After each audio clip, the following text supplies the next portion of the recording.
नमस्कार दोस्तों। आजकल विपक्ष के प्रवक्ता लोग ऐसा लग रहा है कि वे लोग कसम खा के ही बैठे हैं कि वे लोग भारतीय जनता पार्टी को कभी नहीं हारने देंगे।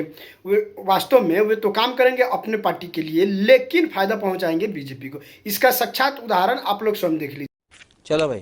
तारिक अहमद लारी जी, ये बताइए, पूरा आनंद ले लिया, पूरा अट्टहास कर लिया, जितना उपहास करना था वो कर लिया, जितने क्रियाकलाप हो सकते थे भगवा के साथ अपमान के वो कर लिया, और बाद में राम गोपाल जी कह रहे हैं कि देखिए गलत था। और ये सवाल पप्पू यादव से पूछिए। तारिक जी। जी देखिए, जो भी हुआ है वो गलत तो हुआ ही है, उसमें वो नहीं है, कोई दो राय नहीं है। वहाँ पे भी गलत हुआ, पप्पू यादव के साथ जो हुआ वो भी गलत हुआ। अगर वो पप्पू यादव पुराने वाले पप्पू यादव होते हैं तो वो खुद ही सोच लीजिए क्या हो सकता था। वो कहने में दो राय नहीं है। आज बहुत शरीफ आदमी है, लेकिन कैसे कोई उनका इतिहास रहा है, सब जानते हैं उनका इतिहास, कौन नहीं जानता है। लेकिन जिस तरह से उनके ऊपर जूता फेंका गया, केजरीवाल पे जूता फेंका जाएगा, स्याही फेंकी जाएगी, विपक्ष के नेताओं पे फेंकी जाती है, लेकिन कभी आज तक मैंने नहीं सुना कि सत्ता पक्ष के किसी विधायक के ऊपर या नेता के ऊपर या मंत्री के ऊपर स्याही फेंकी गई हो। दूसरे धर्म के ऊपर अगर ऐसा करते तो सर कलम कर दिया जाता। भाई एक मिनट अभी, अरे यार चुप हो जाओ थोड़ा, चुप बवासीर ना पैदा करो। अरे बवासीर ना पैदा करो। एक मिनट, ये क्या पैदा करवा रहे हैं आप टीवी पे बैठे? अगर यही दूसरे धर्म ये समाजवादी पार्टी की तकरीर नहीं हो रही, बहुत गलत होता है, हैं? ये बवासीर है। हाँ, आपको क्या है? तकरीर बेशक नहीं हो रही है, लेकिन आपको क्या है? एक मिनट रुक जाइए, एक मिनट, मैं ये कह रहा हूं, एक मिनट रुक जाइए। नहीं, ये बीच में नहीं, एक मिनट रुक जाइए। ये क्या है? ये क्या है? मैंने क्या बोल रहे हैं आप? और आप कह रहे हैं साधु संतों का सम्मान होना चाहिए। क्या बोल दिया मैंने? क्या बोल दिया आपने? तो बीजेपी का नहीं, किसी के बोलने में यह बीमारी होती है जो आप बोल रहे हैं। मतलब आप बता रहे हैं बीमारी तो है ही है, हम तो चुपचाप बैठे हुए थे। नहीं तो क्या बीमारी? कूद रहे? नहीं, बीच में क्यों कूद? नहीं, आपको है ये बीमारी। ये साधु संत के साथ इस तरह की भाषा का इस्तेमाल मत कीजिए। इन्हीं को है। नहीं, आपको है की बात है, बीमारी ये आपको है कि साधुओं का अपमान करना है। आपको साधुओं का अपमान करना है, किसी भी बात में कर सकते हैं। अगर किसी व्यक्ति ने आपकी बात पर आपत्ति दर्ज कराते हुए बोला तो इसका मतलब क्या है? आप क्या बोलेंगे? बीजेपी के प्रवक्ता। और आप किसके हैं? बीजेपी का प्रवक्ता है ये आप किसके प्रवक्ता है? ये बीजेपी का प्रवक्ता है। चोरी हुई है। बीजेपी के प्रवक्ता है, वो कांग्रेस के प्रवक्ता हैं। अरे निरंजनी अखाड़े के महामंडलेश्वर हैं। जब उनका समर्थन किसी को हो, उनका विरोध किसी को हो, मैं बता रहा हूं तारिक, एक मिनट, अरे मैं बता रहा हूं, एक मिनट, अरे आपका समर्थन किसको है? जिन्होंने बीच में टोका। अरे कौन? अरे तो क्या बोलेंगे आप? अगर बीच में टोका तो कुछ भी बोलेंगे। बीच में टोका तो कुछ भी बोलेंगे। बताइए तो कौन साहब थे? हाँ, पहले बताइए। बीच में टोका तो कुछ भी बोलेंगे साहब। कौन? अरे कुछ कोई तो शब्दों की मर्यादा होगी। नहीं है मेरे पास, टीवी नहीं है मेरे पास, मोबाइल नहीं। बताइए तो कौन है? अरे बवासीर कोई अमर्यादित भाषा नहीं, आप बताइए। नहीं, अमर्यादित भाषा नहीं, किसी के बोलने पे बोलना अमर्यादित ही होता है। अरे सर, आप पहले बताइए कौन साहब। और अगर आपको नहीं लग रहा है तो अपने घर में हर जगह तख्ती लगवा के टंगवा लीजिए। आपको लग रहा है कोई अमर्यादित नहीं होता तो अपने पड़ोस में बालकों को सबको सिखाइए यही बोल के कि ये अमर्यादित नहीं होता, मैं सबको बोलूंगा, जो मुझसे बोलेगा उसको यही बोलूंगा। अरे ऐसे थोड़ी होता है, अमर्यादित कैसे नहीं होता है? मैं जानता हूं क्या मर्यादा है, क्या अमर्यादित है। अरे सुनिए, अरे हमको सब मालूम है, ये मत बताइए कि ये मर्यादा से है। ये मर्यादा है साधु संत की बोलने की, ये साधु संत से बोलने की मर्यादा तारिक अहमद लारी हमने आपके बॉस से सीखी है। हमने अरे फालतू बात मत कीजिए। अरे फालतू बात मत कीजिए, यहां फालतू बात मत कीजिए तारिक अहमद लारी। संतों से बात करने का एक सलीका होना चाहिए, और उससे मैं कॉम्प्रोमाइज नहीं कर सकता अपनी टीवी। मैं अपनी टीवी पे कॉम्प्रोमाइज नहीं कर सकता। मलुक नागर जी कौन साहब है? अरे कौन है ये? वेद मूर्ति महाराज है, निरंजनी अखाड़े के महामंडलेश्वर है।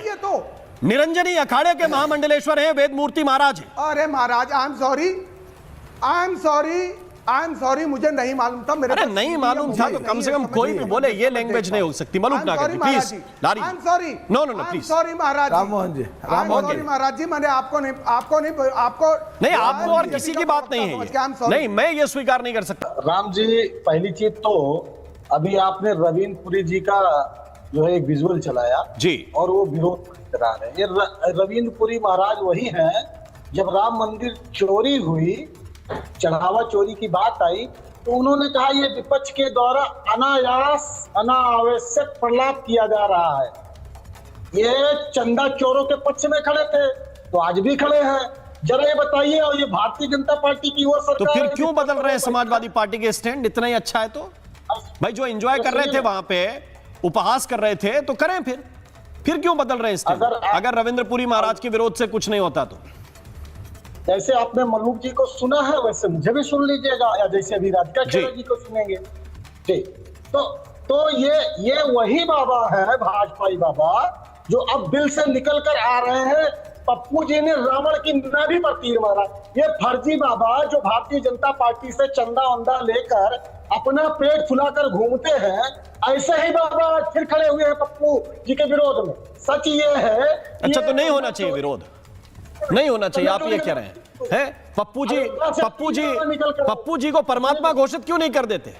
उनकी फोटो लगाइए, नहीं लगाइए ना, फोटो लगाइए उनकी, हाँ, उनको पदवी दिलाइए, यही काम है आपका।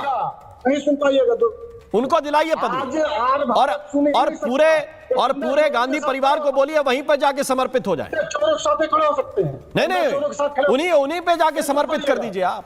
कोई सवाल जायज ना हो, आप उसका जवाब दीजिए, इधर उधर मत करिए। अरे इधर उधर क्यों मत करिए, इधर उधर क्यों मत करिए? आप बोल रहे हैं पप्पू यादव जी ने अरे क्या पप्पू यादव जी ने क्या कर दिया? कोई क्रांतिकारी काम कर दिया इस देश में, जो हमारा भागवत क्रांतिकारी काम कर दिया। 40-41 मुकदमे का मेडल लेके घूम रहे हो, ऊपर से भगवा को अपमान कर रहे हैं और उनका सम्मान किया जाए। योगी जी पे कितने मुकदमे हैं? आप बताइए कितने हैं? मेरे पास तो नहीं है लिस्ट, आपके पास है संदीप त्रिपाठी, तो दे दीजिए। हाँ, दे रहा हूं। कहां से दे रहे हैं? आपने क्या खुद से लिखवाया कोई मुकदमा नया? एडीआर की रिपोर्ट। अरे सारी रिपोर्ट देख ली मैंने पिछले चुनाव की। आपके पास हो तो दे दीजिए वापस मुझे। मेरी बात सुनिए, आप मेरी बात सुनिए। इनमें जाके पप्पू यादव की तस्वीर लगा के अगरबत्ती लगाइए। अगर आपको रविंद्रपुरी महाराज नहीं दिखते, अगर आपको देश के बाबाओं का विरोध नहीं दिखता, तो आप एक काम कीजिए, पप्पू यादव को अगरबत्ती लगाइए, सुबह शाम लगाइए। आपके लिए यही है, जितनी आपका हिंदुत्व है, जितना आपका सनातन है, उसमें आप पप्पू यादव को भगवान मान लीजिए, कोई प्रॉब्लम नहीं है। ये देश जवाब देगा। राधिका खेड़ा, ये अपराध का खिलाफ सुनिएगा कैसे, देखिए प्रवचन सुनेंगे। अरे किसका प्रवचन सुन लीजिए? अरे आप सुन ही नहीं रहे। आपको रविंद्रपुरी में बीजेपी दिख रही है? एक व्यक्ति को वेद मूर्ति जी महाराज में पता नहीं क्या दिख रहा है। आपका प्रॉब्लम यह है कि जो सनातन के लिए बोलेगा उसको नीचे दिखाना है, उसको नीचे लगाना है, उसको जमीन पे गिराना है। यह संदीप त्रिपाठी की कोशिश है। राधिका खेड़ा, अब ये यूटर्न समाजवादी पार्टी जो कर रही है, इस पर आप क्या कहती है राधिका जी? सभी को नमस्कार जी। कौन सा यू टर्न राम जी? आज समाजवादी पार्टी के प्रवक्ता ने अपना असली सनातनी विरोधी चेहरा और घिनौनी मानसिकता आपके चैनल के माध्यम से, आपके डिबेट के माध्यम से पूरे देश के सामने दिखा दिया, नंगे हो चुके हैं। आप इन्हें प्लीज कंट्रोल करिए राम जी, ये इस आदमी को प्लीज कंट्रोल करिए। एक मिनट, निवान को लेके आइए। ओके जी, मैं अपनी बात कह, निवान को लेके आइए। ओके, राधिका खेड़ा रिस्पॉन्ड कर रही है। राधिका जी, आपके चैनल पे समाजवादी पार्टी के प्रवक्ता तारिक अहमद ने इतनी हिम्मत और इतनी जुर्रत बढ़ गई है कि निरंजनी अखाड़े के पूज्य संत महामंडलेश्वर स्वामी वेद मूर्ति गिरी जी महाराज के लिए बवासीर जैसे अत्यंत अभद्रित, अमर्यादित, नीच और सड़क शाप शब्द इस्तेमाल करे। ये सिर्फ हमारे पूज्य संत समाज का अपमान नहीं है, ये पूरे निरंजन अखाड़े का, समस्त संत समाज का और इस देश के 100 करोड़ सनातनी राम भक्तों की आस्था पर थूकने की घटिया हरकत है। जब इनके नेता यही हरकत करते हैं तो जाहिर सी बात है इनको वहीं से सारा बल और मनोबल मिल रहा है। और अब ये बैठ के हंस रहे हैं, ये इनकी राक्षसी हंसी। देखिए, मैं किसी के बीच में नहीं बोली राम जी, मैं 27 मिनट जी, 1 मिनट राम जी, मैं 27 मिनट बहुत शांति से, 1 मिनट रुक जाइए।